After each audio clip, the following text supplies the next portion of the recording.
This story is the background of the revelation of the Quran, Surah An-Najm, verses 19 to 21, which were revealed in Mecca.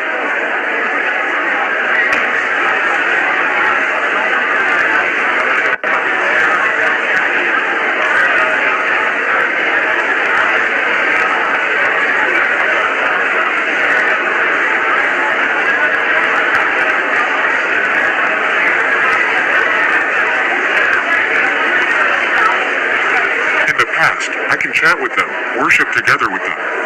But now, we act like enemies. Well, Rasulullah, that may have something to do with the way you pass your divine message to them.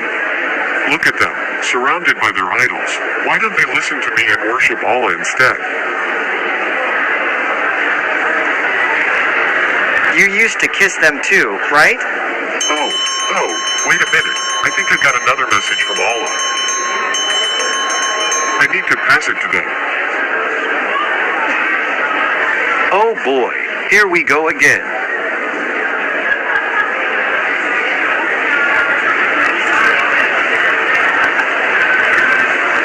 Look who's coming. He only wants to insult our ancestors' beliefs. Are these what you worship? All of these idols? Yes, you worshiped them as well not too long ago, remember? Have you then seen Al-Lat and Al-Uzza, and the third one, Manat, as well? Suddenly, Satan came and inserted words into Muhammad. Others don't realize what Muhammad went through. These are the exalted Garanik, whose intercession is approved. These are the exalted Goraniks, which are high-flying cranes. Their intercessions are expected. Wow, Muhammad just praised our gods. He returns back to his previous religion, the religion of our ancestors. Did he just acknowledge other gods besides Allah? Yeah, maybe Allah has daughters after all. Haha, Tawheed? What Tawheed? After that, Muhammad prostrated in front of the idols.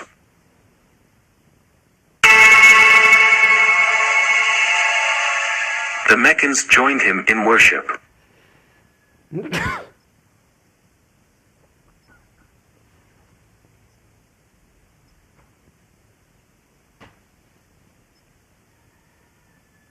Wow, this is another level. Do we need to prostrate as well? He is our prophet. He knows better than us. All Muslims and non-Muslims prostrate in front of the idols. On that day, Muhammad became a mushrikeen or polytheist again. After that, Muhammad apparently still worshipped the gods of the Quraysh, so Allah rebuked him many times to stop doing it. Quran, Surah Al-Mudathir, verse 1 to 5. O, you Muhammad, enveloped in garments, arise and warn, and magnify your Lord, and purify your clothes, and keep away from Aruj or the idols. Allah's warning came down because Muhammad was still a polytheist and continued to practice his old habits of worshipping idols and keeping idols in his house, even though he had been appointed as a prophet, and had also received 3 surahs from Allah. Surah Al-Mudathir is the 4th surah in the Quran. The story about Muhammad keeping idols in his house is mentioned in Sunan Abu Dawud, Nomar 4158. Narrated by Abu Hurairah. The Messenger of Allah said, Jibril came to me and said, I came to you last night and was prevented from entering simply because there were idol statues at the door. For there was a decorated curtain with images on it in the house. And there was a dog in the house. So he ordered me to cut off the head of the idols in the house, the curtain to be cut up, in order to take the dog out. Later on, Jibril came to Muhammad to cancel Muhammad's praise to the goddesses Al-Lat, Al-Uzza, and Al-Manat in Surah An-Najm. But strangely, the cancellation occurred in Surah Al-Hajj, which was revealed in Medina, about 8 years after Muhammad left Mecca. This information was revealed in all major Quran commentary or tafsir. Take a look at this one for instance. This is the tafsir of Quran, Surah Al-Hajj, verse 52 from Al-Jalalain. He explained that this verse is related to Surah An-Najm, verse 19 to 21.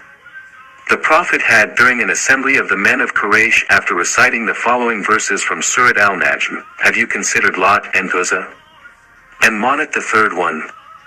Hadith number 5319-20 added as a result of Satan casting them onto his tongue without the prophets being aware of it. The following words, those are the high-flying cranes al-Quranic al-Ula, and indeed the intercession is to be hoped for, and so they the men of Quraysh were thereby delighted. Now let's calculate the year span between Surah al-Najm verse 19 to 21 and Surah al-Hajj verse 52. Muhammad was the Prophet of Islam for 23 years. 13 years in Mecca and 10 years in Medina. Surah An-Najm was revealed in the Ramadan month, the 5th year of his prophetic career in Mecca. The Islamic sources explained that the order to do sujud or prostrate was for the first time revealed in this surah. What they did not explain was Muhammad actually praising the idols first, and then doing the prostration together with the Quraysh pagans. 8 years later, just before Muhammad migrated to Medina, he revealed Surat al-Hajj, verses 1 to 24 in Mecca. During the first year in Medina, Muhammad revealed the second part of Surah al-Hajj, which is verses 25 to 78. So, Surah al-Hajj verse 52 was revealed 8 years after the satanic verses in Surah An-Najm. The purpose of the revelation was to cancel the satanic verses. Why wait so long? Apparently, Muhammad did not feel the need to change the verse praising the Quraysh gods, so 8 years passed without any changes to the verse. Surely something happened that urged him to change it in Medina. Most likely, his enemies in Medina found the polytheistic verses and they questioned them. The ones who could understand and scrutinize his Quran must be the educated ones, such as Jewish rabbis. O Muhammad, you claim to be the follower of Abrahamic faith, even though you are worshipping idols yourself. You put your praise of Al-Lat, Al-Uzza, Manat, in Quran, Surah An-Najm, verse 19 to 21.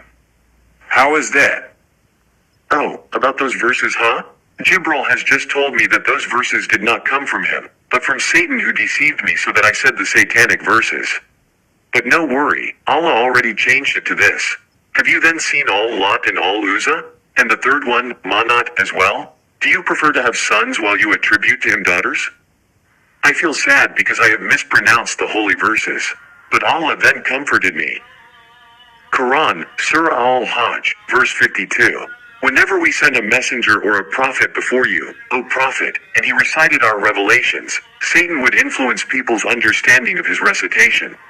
But eventually Allah would eliminate Satan's influence. Then Allah would firmly establish his revelations. And Allah is all-knowing, all-wise. How could Satan control the tongue and mind of a prophet? You say that because you are a hypocrite. Your heart is rough and full of strife. Quran, Surah al-Hajj, verse 53. All that so he may make Satan's influence a trial for those hypocrites whose hearts are sick and those disbelievers whose hearts are hardened. Surely the wrongdoers are totally engrossed in opposition.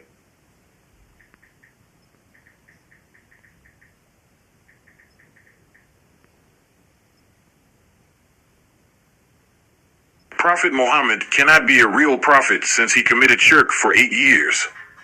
Shirk means associating partners with Allah or worshipping gods other than Allah. In Islam, it is an unforgivable sin, according to Quran, Surah An-Nisa, verse 48. Indeed, Allah does not forgive association with him, but he forgives what is less than that, for whom he wills. And he who associates others with Allah has certainly fabricated a tremendous sin.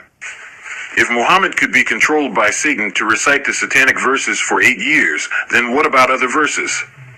How can we be very sure that none of them coming from Satan?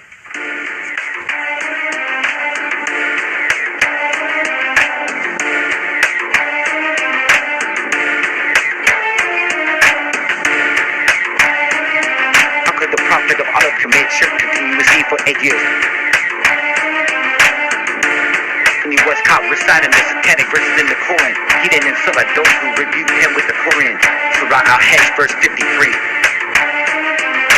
Muhammad was a musirid because he praised and even prostrated to the gods of creation in the Quran, Surah An-Najm, verses 19 to 21. 8 years later, he changed the content of the verse and acknowledged it in the Quran, Surah al-Hajj, verse 52. Remember, bro and sis, Musiri will be in hell forever.